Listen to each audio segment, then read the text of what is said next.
Во понеделник на 14 март во салата на мултикултурниот центар Советот на општина Кочани ќе одржи 8-та редовна седница, на чиј предлог дневен ред се наоѓаат 18 точки, од кои разгледување на завршните сметки на општинските основни и средни училишта, на детската градинка Павлина Велјанова и на библиотеката Искра. Советниците ќе го разгледаат и годишниот план за вработување во средното општинско училиште Гошо Викентиев, извештајот за реализација на програмата за уредување на градежно земјиште на подрачјето на општина Кочани,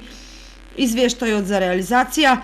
на програмата за изградба на фекална и атмосферска канализација на подрачјето на општина Кочани, како и програмата за изградба на системи за водоснабдување на подрачјето на општина Кочани за 2021 година. Советниците ќе го разгледаат и извештајот за реализација на програмата за јавно осветлување во општина Кочани, како и предлог програмата за изменување и дополнување на програмата за јавно осветлување за 2022 година. На 8-та седница на Советот на општина Кочани ќе биде разгледана и годишната завршна сметка на буџетот на општина Кочани за 2021 година, годишниот извештај на општина Кочани за 2021 и буџетскиот календар за 2022 година. Продолжението на 7-та седница на Советот на општина Кочани, која што беше прекината, ќе се одржи веднаш по завршување на 8-та седница.